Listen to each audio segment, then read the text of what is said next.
नमस्कार दोस्तों, आप सभी का स्वागत है मेरे इस YouTube चैनल BDRD ट्यूटोरियल में। और मैं अपेक्षा करता हूं कि आप सभी लोग स्वस्थ होंगे, सकुशल होंगे और खुश होंगे अपनी लाइफ में। तो आज की इस वीडियो में हम कवर करने वाले हैं GST concession to persons with disability on purchase of new car. पिछली वीडियो में हमने कवर किया था कि कुछ टैक्स बेनिफिट्स मिलते हैं डिसेबल्ड पर्सन को और कौन कौन सी बीमारियाँ जो हैं वो कवर होती हैं उसके अंडर, एंड सीवियर डिसेबिलिटी क्या है एंड डिसेबिलिटी क्या है, कौन कौन से कॉम्पिटेंट अथॉरिटी है, क्या क्या फॉर्म आपको फिल करने होंगे, क्या क्या प्रोसीजर रहेगा, तो वो सब हमने कवर किया था। तो इस वीडियो में भी हम यही सब चीज़ें कवर करने वाले हैं। वीडियो शुरू करने से पहले आप सभी से एक गुजारिश है कि आपके कोई भी क्वेरीज हो या कमेंट्स हो तो इस वीडियो के कमेंट बॉक्स में आप अपने कमेंट पोस्ट कर सकते हैं। तो आइए चलिए शुरू करते हैं। तो GST concessions to person with disability, तो शारीरिक रूप से विकलांग या ऑर्थोपेडिक व्यक्तियों को कार खरीदने के लिए GST में रियायत भारत सरकार के प्रमुख कार्यक्रमों में से एक है। एंड कह सकते हैं कि भारत सरकार के वित्त मंत्रालय ने ऑर्थोपेडिक या लोकोमोटर शारीरिक अक्षमता वाले व्यक्तियों के उपयोग के लिए मोटर वाहनों की खरीद पर GST में रियायत देने का फैसला किया है। एंड उसके अकॉर्डिंग अगर आप देखें तो एक जो स्वस्थ व्यक्ति है वो अगर कोई कार खरीदता है तो उसको जो है 28% GST जो है वो पे करना पड़ता है और उसमें जो आपका सेस होता है वो भी लगता है। लेकिन अगर कोई डिसेबल्ड पर्सन जो है वो कार खरीदता है तो उस केस में जो विकलांग व्यक्ति हैं उनको नई कार खरीदते समय 18% के कंसेशनल रेट से GST लगाया जाएगा और इस GST पर उन्हें कोई सेस भी देने की ज़रूरत नहीं है। और इस बेनिफिट को उठाने के लिए वो सभी व्यक्ति जो जिनकी डिसेबिलिटी जो है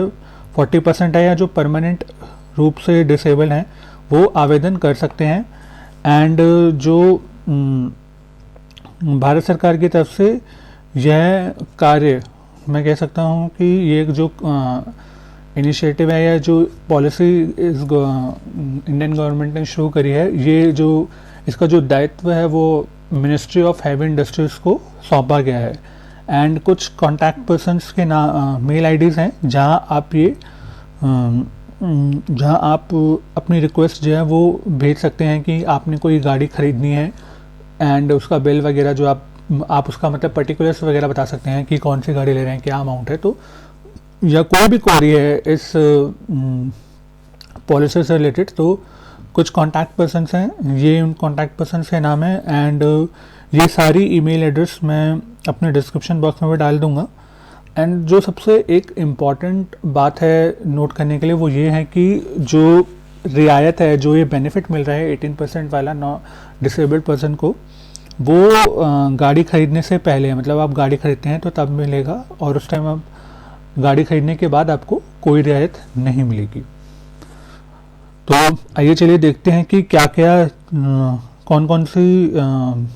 लोगों को ऑर्थोपेडिक या लोकोमोटर विकलांगता में कवर किया जाता है, या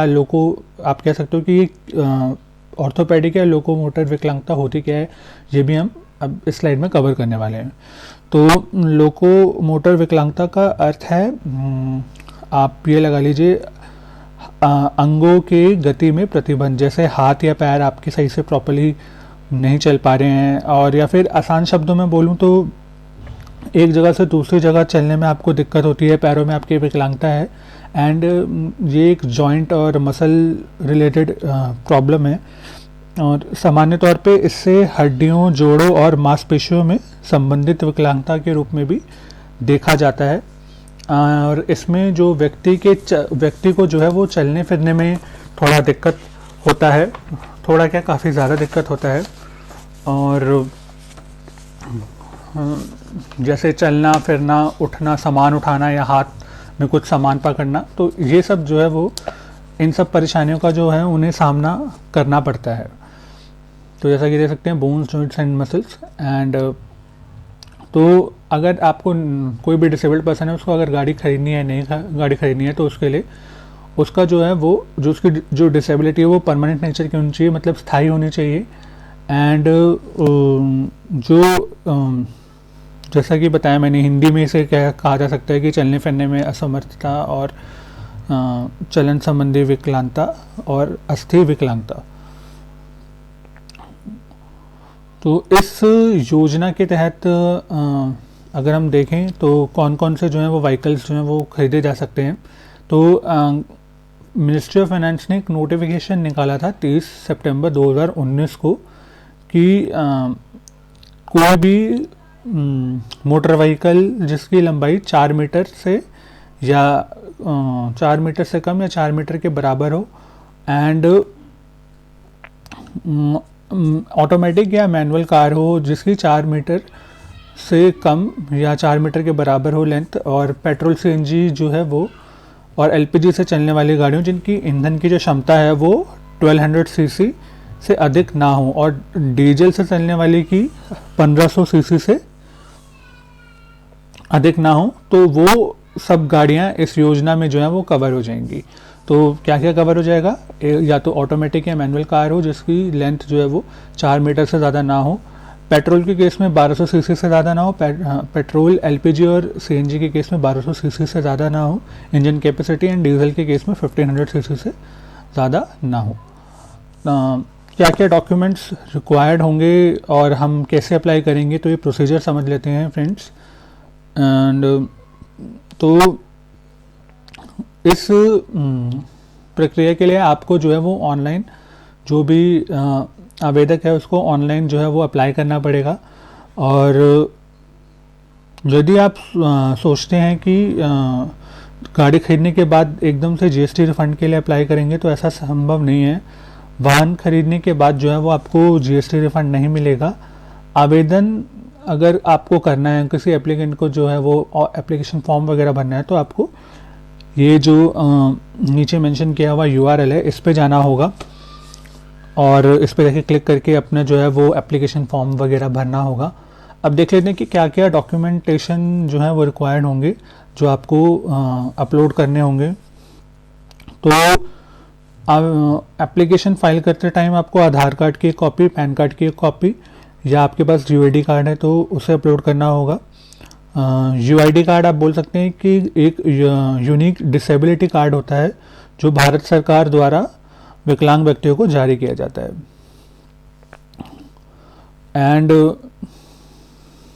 ये जो आपके डॉक्यूमेंट्स हैं वो पीडीएफ फॉर्मेट में जो है वो सबमिट होने चाहिए, और इसका जो साइज़ है, जो पूरी फाइल का साइज़ है वो 2 MB से ज़्यादा नहीं होना चाहिए। नाउ मूविंग ऑन, हमें ये देखना होता है कि कौन कौन से टाइप ऑफ मेडिकल सर्टिफिकेट जो हैं वो रिक्वायर्ड होते हैं टू अवेल दिस बेनिफिट। तो ऑथराइज्ड हॉस्पिटल से जारी किया हुआ विकलांगता प्रमाण पत्र भी आप अपलोड कर सकते हैं, और या फिर इसके अलावा आप एक सेल्फ डिक्लेरेशन फॉर्म होता है वो आपको बताना होता है कि जिसमें आपको बताना होगा कि आपने पिछले 5 सालों में इस योजना का लाभ जो है वो नहीं उठाया है, और आने वाले 5 सालों में भी आप इस वाहन को जो है वो नहीं बेचेंगे। और आपको अपना फोटोग्राफ और हस्ताक्षर भी स्कैन करके इस पोर्टल में जो है वो अपलोड करना होगा। तो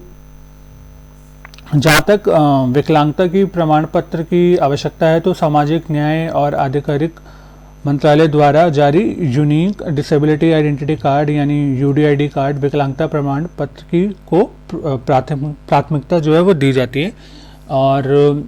आप कह सकते हैं कि अगर किसी भी अन्य चिकित्सा प्रमाण पत्र से आप हस्ताक्षर या प्रति हस्ताक्षर करने वाले प्राधिकारी का नाम और पंजीकरण संख्या स्पष्ट रूप से उल्लेख किया जाना चाहिए। और विकलांगता दिशा निर्देशों के अनुसार अगर केंद्र या राज्य सरकार विधिवत गठित 3 सदस्यों के मेडिकल बोर्ड द्वारा एक विकलांगता प्रमाण पत्र जारी किया जाएगा, जिसमें से कम एक सदस्य जो है वो शारीरिक चिकित्सा या पुनर्वास या हड्डी के रोग में जो है वो स्पेशलिस्ट होना चाहिए। यदि आपके पास डिसेबिलिटी गाइडलाइंस मेडिकल सर्टिफिकेट है तो वो भी आपको कार खरीदने के लिए या जीएसटी राहत पाने के लिए उपयोग कर सकते हैं। एंड तब आपको यूडीआईडी कार्ड की उपलब्धता की जीएसटी एग्जामिशन वेबसाइट पर नो करना होगा। और यदि आपको UDID कार्ड बनाना है तो उसके लिए आपको जो ये मेल आईडी मैंने मेंशन करी हुई है www.swavalambancard.government.in के होम पेज पे जाके आपको रजिस्टर करना होगा। इस लिंक को भी मैं जो है वो अपने डिस्क्रिप्शन बॉक्स में मेंशन कर दूंगा, ताकि आप उस लिंक पे क्लिक करके सीधा ऑटोमेटिकली उस सर्वर साइट पे पहुंच जाएं और अपनी जो भी प्रोसीजरल फॉर्मेलिटीज़ हैं UDID कार्ड के लिए अप्लाई करने के लिए उसको यूज़ कर सकें। नाउ अगर आपको ये जानना है कि किन किन हॉस्पिटल्स का नाम जो है वो आएगा जिससे जो है आपको UDID कार्ड मिल सकता है या प्राप्त किया जा सकता है, तो वो मेल आईडी जो है वो जो URL है वो भी मैंने इसमें मेंशन कर दिया है, और इस URL को भी मैं अपने डिस्क्रिप्शन बॉक्स में जो है वो मेंशन कर दूंगा। तो ये सब इन सब में आपका कवर हो जाएगी कि जो कॉम्पिटेंट मेडिकल अथॉरिटी है, कहाँ से हॉस्पिटल, कौन से हॉस्पिटल हैं जो ये डिसेबिलिटी सर्टिफिकेट जो है वो इशू करते हैं। तो ये आप यहाँ पे इस लिंक पे जाके जो है क्लिक करके देख सकते हैं कि कौन कौन से कॉम्पिटेंट मेडिकल अथॉरिटी है। तो जैसे ही आप इन लिंक्स पे क्लिक करेंगे तो आपको दिख जाएगा ये इस तरह की साइट होगी, और इसमें जैसा आप देख रहे हैं कार्ड बेनिफिट्स क्या हैं, अबाउट पर्सन्स विद डिसेबिलिटी क्या है, ये सब आपको नीचे CMO ऑफिस एड्रेस वगैरह आप अपने UT नेम से या डिस्ट्रिक्ट नेम से सर्च करेंगे तो आपको पूरा सब कुछ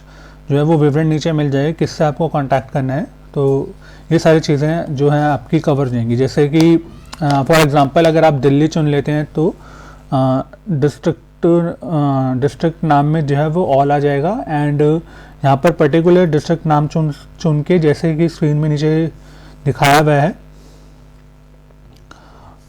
ये देख सकते हैं जैसे आप कि जैसे मैंने स्क्रीन में दिखाया है, मैंने यहाँ दिल्ली में ईस्ट डिस्ट्रिक्ट जो है वो चूज़ कर लिया है,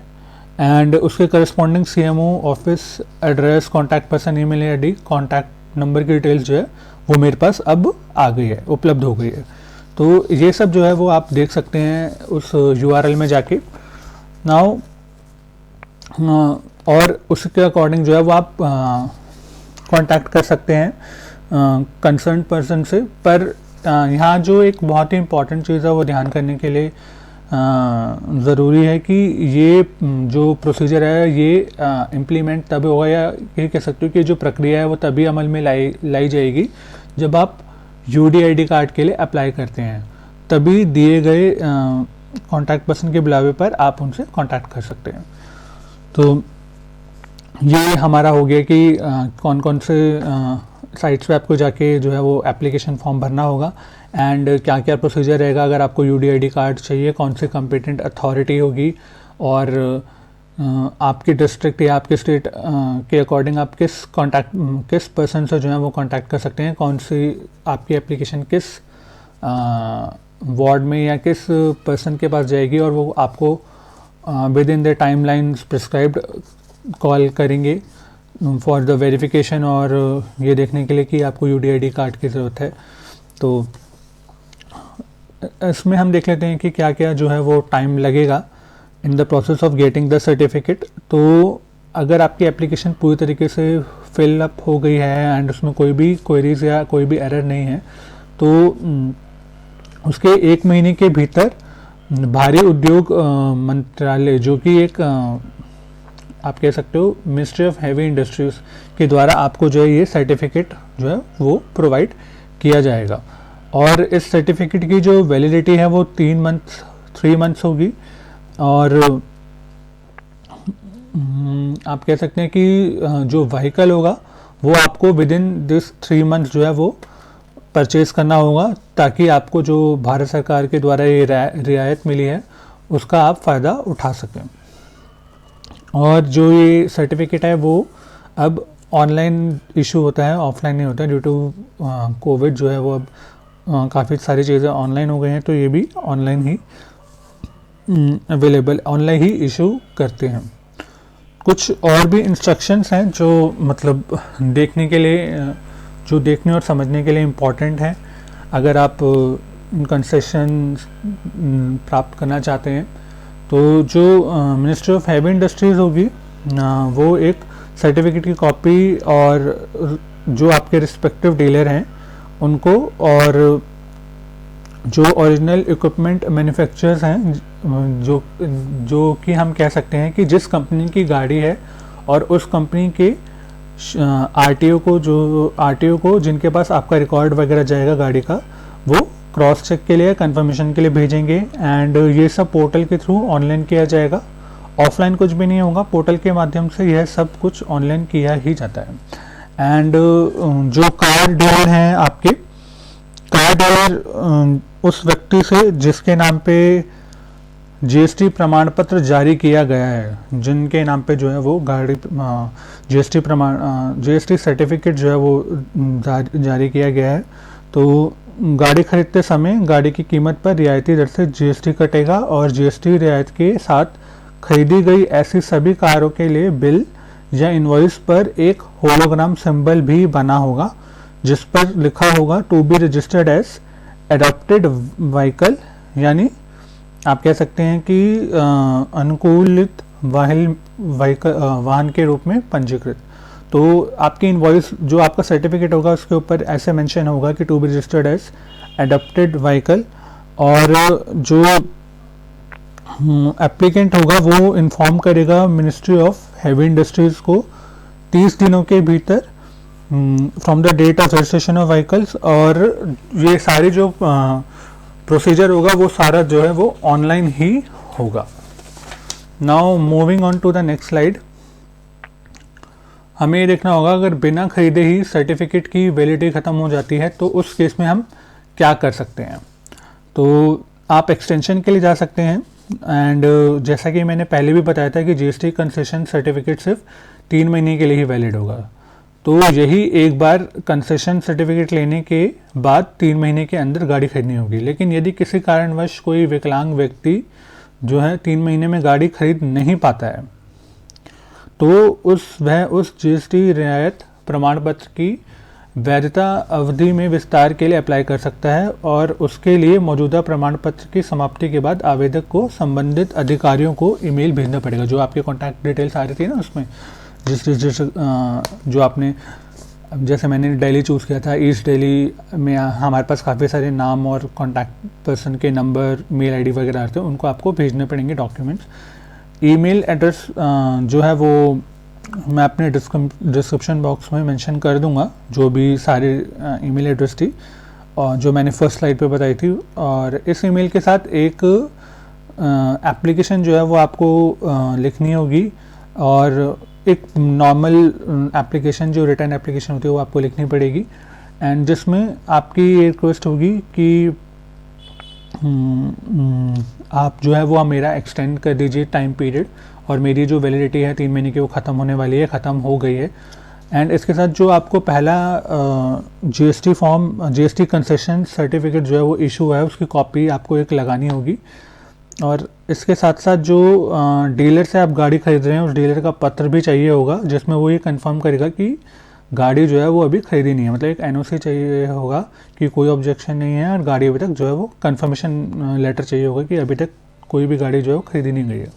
एंड ये सारे जो डॉक्यूमेंट्स हैं एक ही पीडीएफ में एक साथ लगाने होंगे, मर्ज करके आपको, एंड अलग अलग डॉक्यूमेंट्स को अलग अलग अटैच करके नहीं भेजना होगा, और सबकी एक ही फाइल बनाकर ईमेल में अटैच करनी होगी। नाउ इन केस जो आपका कार डीलर और आरटीओ है वो जीएसटी प्रमाण पत्र को मानने से इनकार कर देता है, जो कि हैवी इंडस्ट्री ने जो है वो इशू करा है, तो उस केस में आपको जो भी अपनी कंप्लेंट्स हैं या जो भी आपकी क्वेरीज हैं वो इस एड्रेस पे जो है वो भेजना होगा। एंड ईमेल आईडी भी मैंने मेंशन कर दिया है, और फ़ोन नंबर पे भी आप जो है वो बात कर सकते हैं। और ये नीचे आपकी जो भी कंप्लेंट्स हैं वो आप इस यूआरएल पे जाके अपनी कंप्लेंट्स जो हैं वो, या अपने को जो भी ग्रीवेंसेस हैं वो जो है वो अपनी शेयर कर सकते हैं। नाउ अब समझते हैं कि नई कार जीएसटी एग्जम्पशन के साथ खरीदने की पूरी प्रक्रिया को अब हम समझते हैं कि कैसे वो जो है आपको क्या क्या प्रोसीजर्स रहेंगे जिससे आपको गाड़ी जो है वो गाड़ी कह रहा हूँ, जो कंसेशन सर्टिफिकेट है वो इजीली मिल जाए। नाउ यहाँ आप देख सकते हैं कि एक स्क्रीन है यहाँ पे, जहाँ पे काफ़ी कुछ लिखा हुआ है, new car user, verifier, approver, admin, ये सब लिखा हुआ है। तो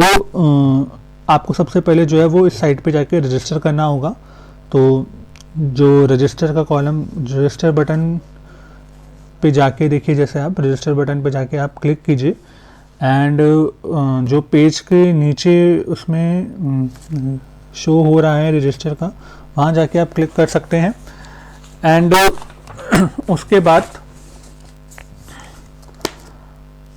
आपको अपना नाम, अपनी ईमेल आईडी, मोबाइल नंबर जो है वो मेंशन करना होगा।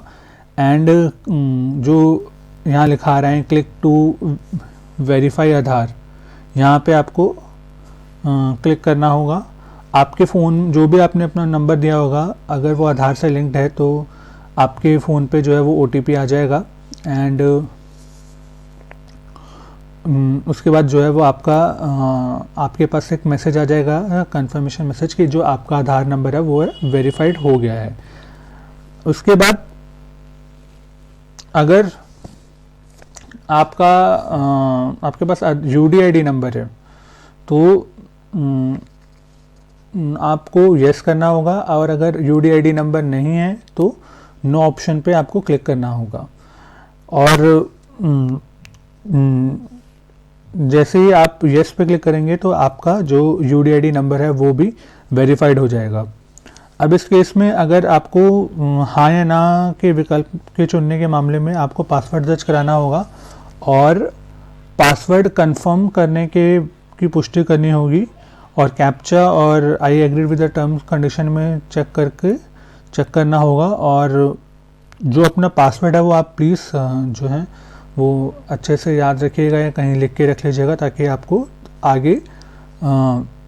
ऑनलाइन अप्लाई करने में या कभी भी आपको लॉगिन करके देखना हो तो आपको कुछ दिक्कत ना हो।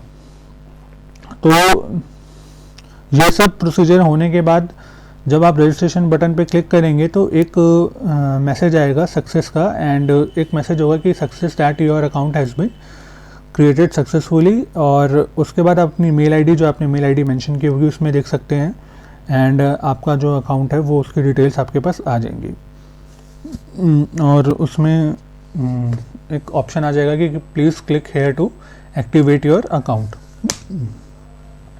देन जो आपको बटन के साथ क्लिक करने के बाद एक टेक्स्ट बॉक्स आपको जो है वो मिलेगा, जहाँ पे आपको OTP जो है वो मेंशन करना होगा, जो आपके फ़ोन पे आया होगा। और उसके बाद वो स्क्रीन पे जो है वो लिखा हुआ आ जाएगा सक्सेस एंड थैंक यू। तो आपका जो अकाउंट है वो एक्टिवेट हो गया है, and you can now log in and will appear. ये सब चीज़ें जो हैं वो आपकी कवर हो जाएंगी। नाउ अब आप जो है वो लॉगिन बटन पे क्लिक कर सकते हैं, एंड अपनी जो भी पंजीकृत ईमेल आईडी है, पासवर्ड है, कैप्चा दर्ज करें और सबमिट बटन दर्ज कर दबा दें। सफल रजिस्ट्रेशन के बाद यहाँ यूज़र डैशबोर्ड जो है वो खुल जाएगा, एंड एक एक करके उसमें जो अपनी डिटेल्स हैं वो फिल करते जाएंगे आप। जैसे कि आपको अपना नाम, father's name, mobile number, email ID, date of birth, ये सब जो है आपको मेंशन करना होगा। स्टेट नेम आपको मेंशन करना होगा, करस्पॉन्डेंट डिस्ट्रिक्ट, और पिन नंबर जो है वो अपने आप ऑटोमेटिकली उठा लेगा। जो भी आपके डॉक्यूमेंट्स होंगे 2 MB से कम, जो जैसे कि हमने पुरानी स्लाइड्स में पढ़ा, 2 MB से कम आपके जो वो डॉक्यूमेंट्स का साइज़ होना चाहिए, वो आपको अपलोड करने होंगे। और डिटेल्स देनी होंगी कार की कि क्या क्या गाड़ी आपको परचेज़ करनी है, कंपनी का नाम देना होगा, और क्या क्या मॉडल है, मतलब कार से रिलेटेड जो भी आपके डिटेल्स हैं वो आपको फिल करके देनी होगी। एंड उस डीलर की भी डिटेल्स आपको देनी होगी जिससे आप गाड़ी खरीद रहे हैं, जैसे कि उसका mobile number, email ID, address, and जो भी स्टेट है जिससे वो, जहाँ वो डीलर की शॉप है वो बिलोंग करती है, वो भी आपको बताना होगा। नाउ मूविंग ऑन, RTO की डिटेल्स भी जो है वो आपको मेंशन करनी होगी। और अगर आप अपने राज्य के RTO के बारे में नहीं जानते हैं कि वो कहाँ पर स्थित है। तो इस वीडियो के आखिरी में मैंने कुछ स्लाइड्स जो हैं वो बना रखी हैं हर स्टेट से रिलेटेड, कि उसमें जो है कौन कौन से आरटीओ हैं और उनका जो ईमेल आईडी है वो क्या होगा। तो वो आप देख सकते हैं उस स्लाइड पे जाके, एंड लिंक भी जो है वो मैं मेंशन कर दूंगा उसका, जहाँ या आपको अपनी आरटीओ डिटेल्स जो है वो मिल जाएंगी। अपने पर्सनल डॉक्यूमेंट्स जो हैं वो आपको स्कैन करके डालने होंगे, लाइक फ़ोटोग्राफ और सिग्नेचर। एंड जो आपका ड्राफ्ट बटन पर किया हुआ काम आप सेव कर सकते हैं, एंड नेक्स्ट बटन पर भी क्लिक कर सकते हैं इसके बाद। नाउ मूविंग ऑन, ये आपका पूरा एक पिक्टोरियल व्यू मैंने दिखा दिया कि क्या क्या फिल होगा। यहाँ देख सकते हैं name of the person, father name, mobile number, ये सब जो है अपलोड, पैन कार्ड, आधार कॉपी, ये सब आपको फिल करना होगा। कंपनी का नाम जो है आपको फिल करना होगा, डीलर की डिटेल्स आपको फिल करनी होगी, आरटीओ की डिटेल्स आपको फिल करनी होगी। ड्राफ्ट में आप सेव करके रख सकते हैं या आगे आगे पेजेस की तरफ बढ़ सकते हैं जैसे जैसे आपका जो एप्लीकेशन कंप्लीट प्रोसेस जो है वो कंप्लीट होता जा रहा है। तो नाउ आपको जो अपनी यूडीआईडी सर्टिफिकेट है उसकी डिटेल्स भी देनी होंगी, जो कि मैंने अगर आप देखें तो यहाँ पे मैंने शो कर दिया है यूडीआईडी डिटेल्स। यहाँ पे आप देख सकते हैं पिछला उसकी अगले स्लाइड में। यहाँ आपको अपना नाम दर्ज करना होगा और कौन से आपको परसेंटेज ऑफ ऑर्थोपेडिक इम्पेयरमेंट कितनी है, या फिर वो परसेंटेज अगर परमानेंट है तो परमानेंट में बताना होगा। डॉक्टर जो आपको कंसेंट दे रहा है या जो साइन कर रहा है उसका नाम, उसका रजिस्ट्रेशन नंबर और मेडिकल सर्टिफिकेट्स, ये सब अपलोड करके आपको एक सेल्फ डिक्लेरेशन करना होगा कि जो भी आपका नाम है, and hereby self certified that I am not avail this concession, जो हमने 5 साल में कंसेशन ये नहीं लिए हैं और अब आगे आने वाले 5 सालों में भी कोई जो है वो गाड़ी जो है ये बेचने नहीं वाले हैं जो हम इस कंसेशनल रेट पे ले रहे हैं। और आपको यहाँ पे अपने डॉक्यूमेंट्स जो हैं वो अपलोड, सेल्फ डिक्लेरेशन फॉर्म और बाकी सब जो डिटेल्स हैं वो अपलोड करनी होगी यहाँ पे, जो कि आपको दिखा रहा है 2 MB से कम होना चाहिए जो आपकी पर्सनल डिटेल्स हैं। एंड फिर आपको एक फ़ाइनल सबमिट करना होगा। फाइनल सबमिट करने से पहले 1-2 जानकारी जो है वो मैं देना चाहता हूँ कि अगर आप सेल्फ डिक्लेरेशन फॉर्म भरना चाहते हैं तो आपको यहाँ से जो है वो डाउनलोड करना होगा self declaration form. And self declaration form में आपको जो है वो सब कुछ ये कवर होके मिल जाएगा कि आपको क्या क्या फिल करना है। एंड उसमें ये जो है वो मेंशन होगा that I am not availed any GST exemption for purchasing new car in the last 5 years, और हमारा कोई इरादा नहीं कि अगले 5 साल तक हम जो है वो गाड़ी को बेचने वाले हैं। ये सब आपको सेल्फ सर्टिफिकेशन देना होगा। नाउ मूविंग ऑन, ये आपका जो है वो एप्लीकेशन सबमिट हो गई है। यहाँ पे लिखा हुआ आ गया है एप्लीकेशन स्टेटस अप्रूव्ड, यानी कि आपकी जो एप्लीकेशन है वो अप्रूव्ड हो गई है। तो इसके बाद आपको जो सर्टिफिकेट है वो इस फॉर्म में मिल जाएगा। ये आपकी आरटीओ की डिटेल्स होंगी, डीलर की डिटेल्स होंगी, वो कवर हो रही होंगी, और उसमें मेंशन कर दिया गया होगा कि ये जो सर्टिफिकेट है वो वैलिड है सिर्फ 3 months तक। एंड जैसा कि इनवॉइस में, जैसा कि सर्टिफिकेट में मेंशन किया हुआ होगा that this vehicle shall be categorised as adapted vehicle. Now moving on, हम ये देखेंगे कि जो भी डाउनलोड किया हुआ सर्टिफिकेट है वो आप एक बार चेक कर लेंगे कि आपके द्वारा जो भी डेटा है, सर्टिफिकेट की validity, issue date, registration adopted vehicle के रूप में एक यूनिक रजिस्ट्रेशन नंबर, डीलर और आरटीओ का पता और उसका ईमेल आईडी जो है वो सब दिखा देगा। और इस जब आप अपनी गाड़ी खरीद लेंगे तो उसको जो है वो अपडेट करना भी इम्पॉर्टेंट होगा आपके लिए। एंड अपनी मेन्यू से अपडेट व्हीकल डिटेल्स पर जाके आपको क्लिक करना होगा, और अपडेट करने के लिए आपको वाहन की संख्या, जो आपको गाड़ी का नंबर होगा और उसकी जो डेट है वो जो है वो मेंशन करनी होगी। अगर आप जो OEM कंपनी है जो आप जिससे आप गाड़ी खरीद रहे हैं वो क्या मतलब फिल करेगी, उनको भी फिल करना होगा एक रिक्वेस्ट फॉर्म। और उसमें जो है वो आपको जो आपके पोर्टल प्रशासक द्वारा ओएम कंपनी या वाहनों के मॉडल को सूची में शामिल करने का प्रयास भी किया गया है। तो ऐसा भी हो सकता है कि ओएम या फिर कंपनी की कुछ सूची या वाहन की मॉडल सूची में सूचीबद्ध ना हो। तो उस स्थिति में जो आपके नए ओएम या आपके जो नए ओएम है या कंपनी है या वाहनों के मॉडलों को जोड़ने का अनुरोध कर सकते हैं। तो आपको जो है वो जैसा कि मैं दिखा दूं, यहाँ पे मेन मेन्यू से request form for OM button पर जो है वो क्लिक करना होगा और उसके विवरण को पूरा जोड़ना होगा। और ये जो पोर्टल है एडमिनिस्ट्रेटर के पास पहुंचेगा, वे प्रमाण पत्र जारी करने के लिए निर्धारित मानदंड के आधार पर मॉडल को अपडेट या जोड़ने की अनुमति दे देंगे।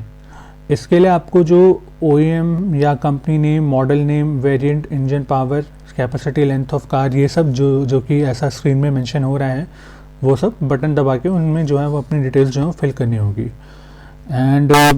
साथ में जैसे कि आप जानते हैं कि जो इलेक्ट्रिक कार है भारत में, उसका प्रचलन जो है वो शुरू हो गया है। तो इसके लिए भारत सरकार से जल्दी ही दिशा निर्देश जो है वो आने वाले हैं। इसलिए मेरा आपसे अनुरोध है कि मेरे चैनल को सब्सक्राइब करके रखें एंड जो नोटिफिकेशन बेल है उसको भी दबा दें, जिससे जो जीएसटी एग्जम्पशन के बारे में मैं और भी अपडेट आपको जल्दी से जल्दी पहुंचा सकूं और आपको वो ज़्यादा से ज़्यादा मिल सके। नाउ ये सारी वो आरटीओ डिटेल्स हैं स्टेट वाइज, जहां आप जाके अपनी डिटेल्स देख सकते हैं कि आप किस आरटीओ के अंडर आएंगे जब आपको एप्लीकेशन फॉर्म भरना है। ये सारे डिटेल्स मैंने डाल रखी हैं, अरुणाचल प्रदेश, आंध्र प्रदेश, ये सारी अल्फ़ाबेटिक ऑर्डर्स में पूरी मैंने डिटेल्स डाल रखे हैं। एंड इन सभी पे जाके आप क्लिक करके और अपना आरटीओ डिटेल्स आप जो है वो फाइंड आउट कर सकते हैं। तो आप सभी से मेरी यही गुजारिश रहेगी कि इस वीडियो को ज़्यादा से ज़्यादा शेयर करें उन लोगों के साथ जो डिसेबल्ड हैं या जो विकलांग व्यक्ति हैं, जो इस स्कीम का फ़ायदा उठा सकें, ताकि मॉनेटरी बेनिफिट जो है वो उनको हो सके ज़्यादा से ज़्यादा। और इससे रिलेटेड अगर कोई और नई अपडेट आती है या भारत सरकार कोई नई गाइडलाइंस निकालती है, कोई नई पॉलिसी निकालती है, तो वो मैं ज़रूर जो है वो आगे की वीडियोस में कवर करूँगा। एंड प्लीज़ इस वीडियो को ज़्यादा से ज़्यादा शेयर करें उन सभी तमाम डिसेबल्ड पर्सन के साथ जो कि इस स्कीम का जो है वो फ़ायदा उठाना चाहते हैं। Thank you so much.